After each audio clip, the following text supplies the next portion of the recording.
को तो पता ही है कि हमारी जो टेस्ट सीरीज़ है वो श्रीलंका में हो रही है और श्रीलंका की जो कंडीशंस हैं वो मोर और लेस आपको पता है कि बहुत ज़्यादा ऐसी होती हैं कि जिसमें एक तो वहाँ का मौसम और उसके बाद वहाँ की जो पिचेस हैं वो इतनी साजगार नहीं होती कि वहाँ पर फास्ट बॉलर्स को बहुत ज़्यादा हेल्प मिले।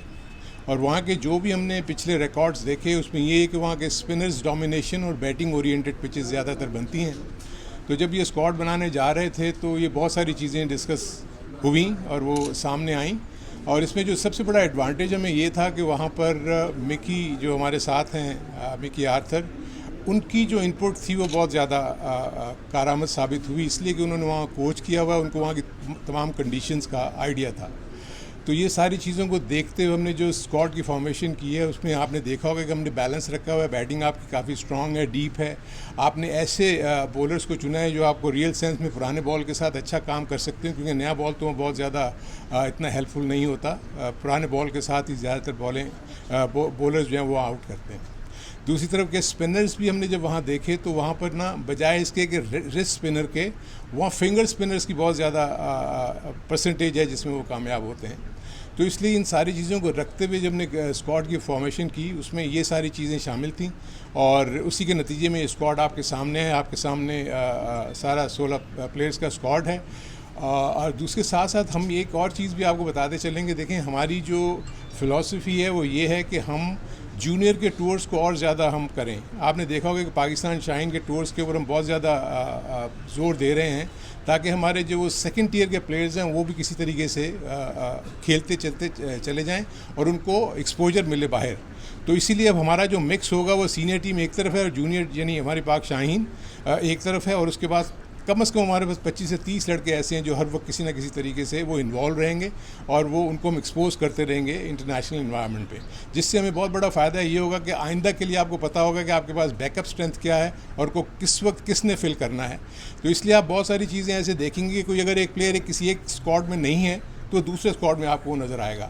उसका रीज़न ये है कि हम दोनों को साथ साथ लेते हुए चलेंगे, क्योंकि आगे जाके आपने देखना है कि एशियन इमर्जिंग कप भी हो रहा है और उसके अलावा और बहुत सारे टूर हमारे पाइपलाइन में हैं। जैसे ही वो फाइनलाइज हो जाएंगे तो जूनियर टीम के टूर्स भी बहुत ज़्यादा बढ़ते चले जाएंगे। तो ये वो चीज़ें थी जिसकी बिना पर मैं बात कर रहा था। अब आपके सवालात ले लेता हूँ। क्या उनका आपके जेल में था टेस्ट सीरीज की, क्योंकि इससे पहले एशिया कप भी आ रहा है, उसके बाद में वर्ल्ड कप से भी जाना, इंजरी का भी ज़्यादा खतरा था, कुछ ये भी थी कि वो उन्होंने अपनी दस्तयाबी ज़ाहिर नहीं की। और दूसरा ये कि कामरान गुलाम नज़र साहब सीरीज़ में शामिल थे, उनको बिना खिलाई आपने बात कर दिया। देखिए, एक तो जो आपने पहले मैं शाहीन शाह अफरीदी की मैं बात कर लूँ। देखें, शाहीन शाह का मसला आप सबको पता है कि वो इंजरी की वजह से बाहर थे और हमारी जो मेडिकल टीम है और जो जिस किस्म की उन्होंने अपनी ख्वाहिश का इज़हार किया है कि वो लॉन्गर वर्जन की क्रिकेट भी खेलना चाहते हैं। और जो हम उनका वर्कलोड की मैनेजमेंट की लोग बहुत ज़्यादा बातें कर रहे हैं। इनफैक्ट उनका इस वक्त वर्कलोड बहुत कम है, उनको ज़्यादा ओवर्स करने हैं to get back to his prime fitness. So इसीलिए हम जो हैं शाहीन शाह को आपने देखा होगा कि हमने अभी काउंटी से भी रिक्वेस्ट किया कि उसको 3 दिन का मैच खिलाएं बिफोर कमिंग ओवर हेयर। सो पीछे मकसद यही है, हमारा एज बॉलर है और हम उसके ऊपर चाह रहे हैं कि जब वो एशिया कप और वर्ल्ड कप में जाए तो पूरी तरह बॉलिंग फिट हो, तो किसी किस्म की इश्यूज़ ना हो। आई थिंक वो अपनी फ़िटनेस को और अपनी बॉलिंग की फ़िटनेस को वो बरकरार रखते हुए नज़र आ रहे हैं हमें।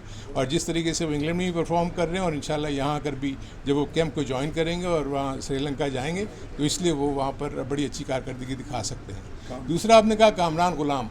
देखिए, कामरान गुलाम हमारे लूप में है, हमारे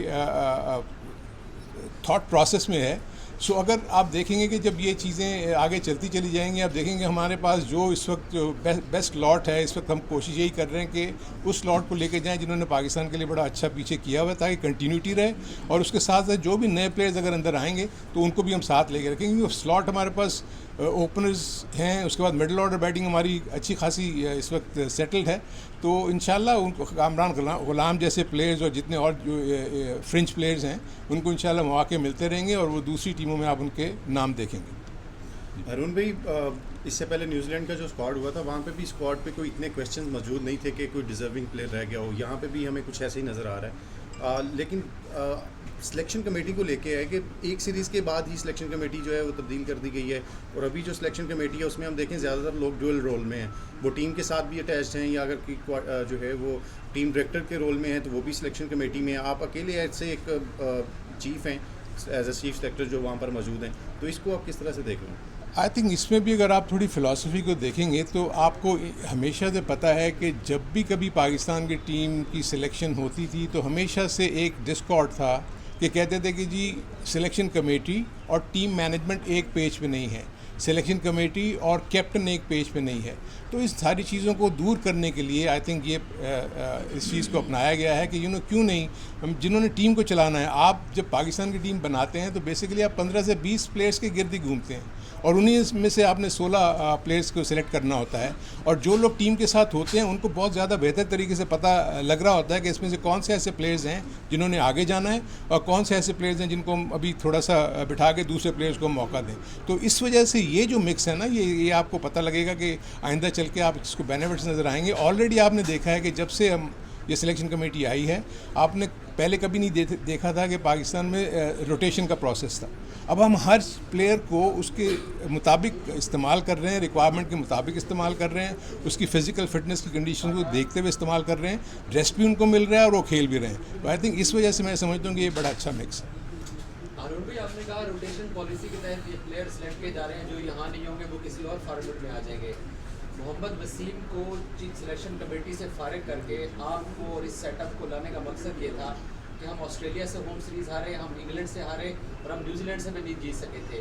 तो ये प्लेयर्स को अकोमोडेशन की बुनियाद के ऊपर सिलेक्ट किया जा रहा है, या पिछले जो होम सीरीज़ में हमारे साथ हुआ है उसको देख के आगे टीमें बनाई जा रही हैं? नहीं, ऐसा कोई चीज़ नहीं है। देखें, इनफैक्ट होता ही है कि ऑन द गिवन डे आपको पता होना चाहिए कि आपके पास जो लॉट है कौन करंट फॉर्म में है, उसकी फ़िटनेस उस मयार के मुताबिक है कि हम उसको मौका दें।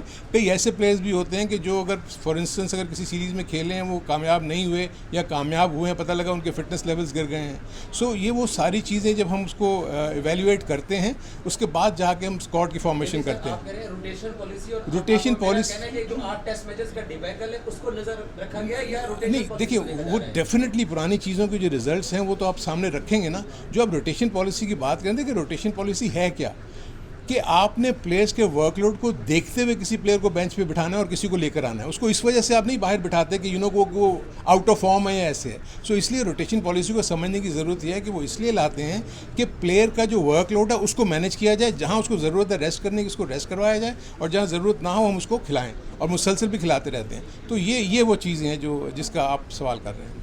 अरुण भाई, आमिर शुमाल को आपने टेस्ट स्क्वाड के अंदर रखा है, ए टीम में अच्छी बॉलिंग की, पीएसएल में भी अच्छी बॉलिंग की है। आप जब टीम में ले रहे थे, कप्तान कोच की राय लेते हैं, उनकी इनके हवाले से क्या राय है? दूसरा, टेस्ट तक आपने रखा है, आपको है अब तक लॉक नहीं किए हैं वनडे स्क्वाड के लड़के, आप उसमें हाँ, भी नहीं देखिए, ऑब्वियसली आप देखें कि हम कोशिश यही कर रहे हैं कि माशाल्लाह जिस तरीके से हमारे पास जो प्लेयर्स का पूल बढ़ता चला जा रहा है, तो हम इस काबिल हो रहे हैं कि हम ये देखें कि आपके टेस्ट स्क्वाड के प्लेयर्स कौन से हैं जिनको उनके टेस्ट स्क्वाड में रखना है, और उसके साथ साथ वनडे के कौन से ऐसे अच्छे प्लेयर्स हैं जो वहाँ पर मौजूद हैं। तो आई थिंक ये बड़ा अच्छा मिक्स होता हुआ नज़र आ रहा है। आमिर, अगर आप जमाल की बात कर रहे हैं, अगर उसके पिछले 2-3 सीज़न उठा के देखें तो उसने बहुत ही आउटस्टैंडिंग परफॉर्मेंस दी है। फिर अभी वो पाकिस्तान शाहीन के साथ गए थे, वहाँ उन्होंने आउटस्टैंडिंग परफॉर्मेंस दी है। तो आई फील कि जो करंट फॉर्म में है उसकी फ़िटनेस भी अच्छी है, तो क्यों ना ऐसे प्लेयर को उस माहौल में लाया जाए जो कि पाकिस्तान की टीम का माहौल है।